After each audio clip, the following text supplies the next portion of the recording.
Hi friends, இன்றைக்கி நம்ம ரொம்ப டேஸ்டியாக சூப்பரான ஃப்ரெஞ்ச் மேக்கரான்ஸ் எப்படி பண்ணுறதுன்னு தான் பார்க்க போகிறோம். இந்த ரெசிபி நம்ம ஸ்டைலில் ரொம்ப சிம்பிளாக சூப்பராக நம்ம ரெடி பண்ணிடலாம். இதே ரெசிபி என்ன பண்ண சொல்லி பிரேமலதா பாலமுருகன் அப்படிங்கிறவங்க கேட்டிருந்தீங்க கமெண்ட்டில். அவங்களுக்காக தான் இந்த ரெசிபி பண்ணியிருக்கோம். சாரி பிரேமா, கொஞ்சம் லேட் ஆகிடுச்சு. இப்போ இந்த ரெசிபி எப்படி பண்ணுறதுன்னு பார்க்கலாம். இது பண்ணுறதுக்கு பாதாம் பருப்பு எடுத்துக்கலாம். பாதாமுக்கு பதிலாக முந்திரியும் எடுத்துக்கலாம். 2 முட்டை, ஒரு சின்ன சாக்லேட் பார், 1/4 கப் அளவுக்கு சர்க்கரை பவுடர் பண்ணி எடுத்துக்கலாம். 1/4 கப் அளவுக்கு பாதாம் பவுடர் பண்ணி எடுத்துக்கலாம். கொஞ்சமாக வெனிலா எசன்ஸ் சேர்த்துக்கலாம். இப்போது இதுக்கு ஃபஸ்ட்டு ஸ்டெப், இவ்வளோ தான் தேவையான பொருட்கள். இதுக்கு ஃபஸ்ட்டு ஸ்டெப், முட்டையோட வெள்ளையையும் மஞ்சள் கருவையும் நம்ம தனியாக பிரித்து எடுக்க போகிறோம். இதுக்கு மஞ்சள் கரு தேவைப்படாது, அதை நம்ம மைனஸ் பண்ணுறதுக்கு யூஸ் பண்ணிக்கலாம். அப்படி இல்லைன்னா ஆம்லெட் அந்த மாதிரி வேறு ஏதாவது பண்ணுறதுக்கு கூட நம்ம யூஸ் பண்ணிக்கலாம். வெள்ளை மட்டும்தான் நம்ம யூஸ் பண்ண போகிறோம் இந்த ரெசிபிக்கு. இந்த மாதிரி வெள்ளையை தனியாக பிரிச்சதுக்கப்புறம் இதை ஒரு பவுலில் சேர்த்துக்கலாம்.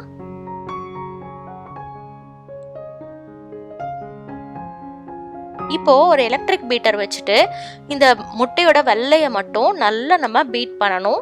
நம்ம எலக்ட்ரிக் பீட்டர் இல்லை, வயர் விஸ்க் வச்சு பண்ண போகிறோம் அப்படின்னா பரவாயில்ல, பண்ணலாம். ஆனால் கொஞ்சம் நல்லா டைம் எடுக்கும். எலக்ட்ரிக் பீட்டர்னால் நம்ம கொஞ்சம் சீக்கிரமாகவே செஞ்சு முடிச்சிடலாம். இந்த மாதிரி நல்லா ஒரு 5 மினிட்ஸ் அளவுக்கு பீட் பண்ணதுக்கப்புறம் ஒவ்வொரு ஸ்பூனாக நம்ம சர்க்கரை பவுடர் பண்ணி வச்சுருக்கோம் இல்லையா, அதை ஆட் பண்ணி நம்ம பீட் பண்ணணும்.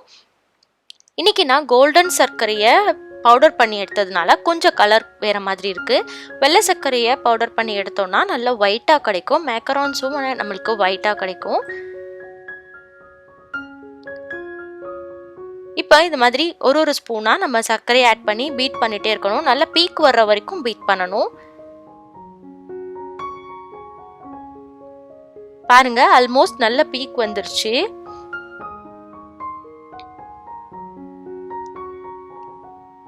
இப்போ எல்லா சர்க்கரையுமே நம்ம இதில் சேர்த்தாச்சு. 2 முட்டைக்கோட வெள்ளைக்கு 1/4 கப் அளவுக்கு சர்க்கரை கரெக்டாக இருந்தது.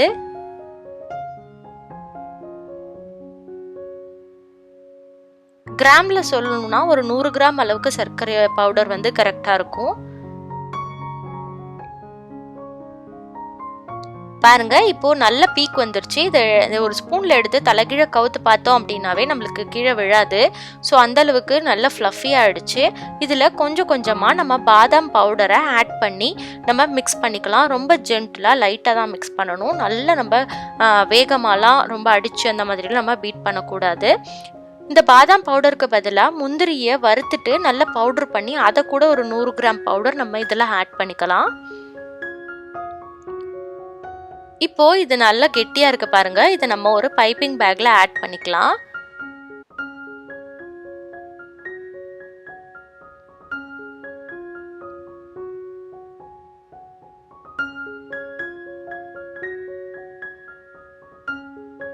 இப்போ எல்லாத்தையும் ஆட் பண்ணியாச்சு.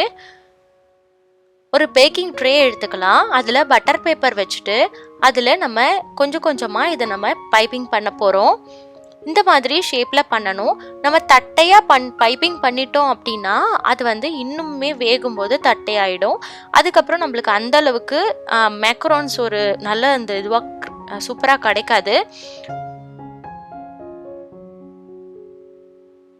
இந்த மாதிரி மேலே ஷார்ப்பாக வர மாதிரி வச்சோன்னா நம்ம மேக்கரான்ஸ் எடுத்து சாப்பிடும்போது ரொம்ப சூப்பராக இருக்கும். அதுக்காக தான்.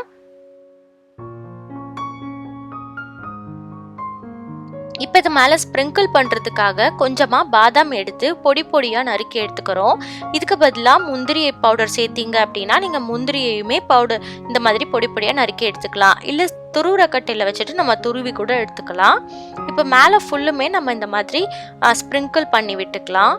பண்ணதுக்கப்புறம் இதை நம்ம அவனுக்குள்ளே வச்சுட்டு 45 மினிட்ஸ் வேக வைக்க போகிறோம். நான் கேஸ் அவன் அப்படிங்கிறதுனால அதில் 4ல் வச்சுருக்கேன். உங்ககிட்ட ஃபாரன்ஹீட் அப்படி அந்த மாதிரி அவன் இருந்துச்சுன்னா 350 டிகிரி ஃபாரன்ஹீட் நீங்கள் வச்சுக்கோங்க. வச்சுட்டு 45 மினிட்ஸ் நம்ம அப்படியே வச்சிடலாம். 45 மினிட்ஸில் நல்லா வெந்துடும். அதுக்கப்புறம் நம்ம எடுத்து நல்லா ஆற வச்சுட்டு நம்ம இந்த மாதிரி ஒன்றா வெளியில் எடுத்தோம்னா ஈஸியாக எடுத்துகிட்டு வந்துடும். ஒட்டிக்காது. பட்டர் பேப்பர்லேருந்து ரொம்ப நம்மளுக்கு ஈஸியாக எடுக்கிறதுக்கு வரும். பார்க்குறதுக்கு எவ்வளோ சூப்பராக கிறிஸ்பியாக செம்மையாக ரெடியாக இருக்குன்னு பாருங்கள். இப்போவே சாப்பிடணும் போல் இருக்குது. அவ்வளோ சூப்பராக ரெடியாக இருக்குது மேக்கரான்ஸ் பிஸ்கெட்ஸ் எல்லாமே. இன்னும் நம்ம இதுக்கு நடுவில் க்ரீம்ஸ் எல்லாம் ஸ்டஃப் பண்ணோம் அப்படின்னா ரொம்ப ரொம்ப சூப்பராக இருக்கும். கொஞ்சம் சைஸ் மாற்றி மாற்றி இருக்கிறதுனால நான் சேம் சைஸாக இருக்கிற மாதிரி 2 பிஸ்கட்டாக எடுத்து எல்லாத்தையுமே வச்சுட்டேன். இப்போ இதுக்குள்ளே ஸ்டஃப் பண்ணுறதுக்கு நம்ம வைப்பிங் க்ரீம் இருக்கு இல்லையா, அதை கூட நல்லா பவுடர் சர்க்கரை போட்டு நல்லா பீட் பண்ணி அதையுமே இதுக்கு நடுவில் வைக்கலாம். நான் இன்னைக்கு கொஞ்சம் டிஃப்ரெண்ட்டாக இருக்கட்டுமேனு சாக்லேட் பார் இருக்கு இல்லையா, அதை இந்த மாதிரி டபுள் பாயிலிங் மெத்தடில் மெல்ட் பண்ணி அதை நான் இது கூட ஆட் பண்ணிக்க போகிறேன். கொஞ்சம் டார்க் சாக்லேட் கொஞ்சம் மில்க் சாக்லேட் ரெண்டுமே மிக்ஸ் பண்ணி எடுத்திருக்கேன். இப்போ இதை நல்லா நம்ம இந்த மாதிரி டபுள் பாயிலிங் மெத்தடில் ஹீட் பண்ணோம் அப்படின்னா இது மெல்ட் ஆகும். இதில் கொஞ்சமாக நம்ம பால் சேர்த்துக்கலாம். இல்லைனா ரொம்ப கெட்டியாக இருக்க மாதிரி இருக்கிறதுனால கொஞ்சமாக பால் சேர்த்து நம்ம மிக்ஸ் பண்ணோன்னா நம்மளுக்கு தேவையான கன்சிஸ்டன்சி நம்மளுக்கு கிடச்சிடும். ரொம்ப அதிகமாக பால் சேர்க்கக்கூடாது. ரொம்ப கம்மியான அளவுக்கு ஒரு 1/4 கப்புக்கும் கம்மியான அளவுக்கு நம்ம பால் சேர்த்துக்கலாம். சேர்த்து நம்ம இந்த மாதிரி மிக்ஸ் பண்ணிகிட்டே இருந்தோன்னா ஹீட் ஆகும்போது மெல்ட் ஆகி எவ்வளோ சூப்பராக இருக்குது பாருங்கள். இது இன்னுமே கெட்டியாகும். நம்ம அது வரைக்கும் இது அடுப்புலேயே இருக்கட்டும். பாருங்கள் ரொம்ப சூப்பராக நல்லா கெட்டியாயிடுச்சு. இது கொஞ்சம் ஆறட்டும்.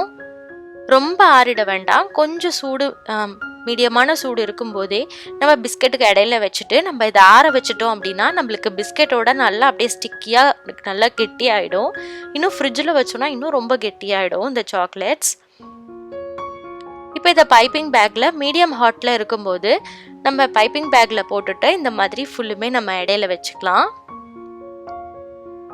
பார்க்குறதுக்கே சூப்பராக இருக்குது.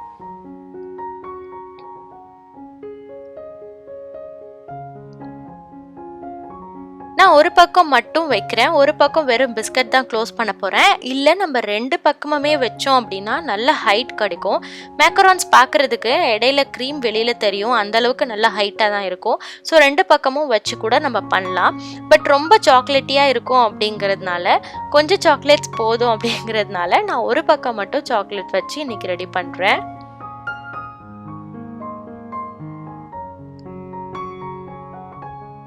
இதில் கொஞ்சமாக நம்ம கேக் டெக்கரேட்டிங் கேண்டீஸ் இருக்கு இல்லையா, ஸோ அந்த கலர்ஃபுல்லான கேண்டீஸை இதுக்கு நடுவில் கொஞ்சமாக ஸ்ப்ரிங்கிள் பண்ணிக்கலாம். நம்ம இந்த பிஸ்கட்டோட சேர்த்து கடிச்சு சாப்பிடும்போது அவ்வளோ சூப்பராக இருக்கும்.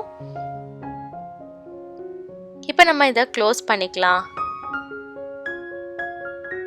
பாருங்க ரொம்ப சூப்பராக நம்மளோட மேக்கரான்ஸ் எல்லாமே நல்லா ரெடியாக இருக்குது. நம்ம ஸ்டைலில் ரொம்ப சிம்பிளாகவே இந்த மேக்கரான்ஸை ரெடி பண்ணிட்டோம். மேக்கரான் செய்கிறது அவ்வளோ சீக்கிரம்லாம் முடியாது. ரொம்ப லாங் ப்ராசஸ். பட் நம்ம ரொம்ப சீக்கிரமாகவே செஞ்சிட்ட மாதிரி இருக்குது எனக்கு.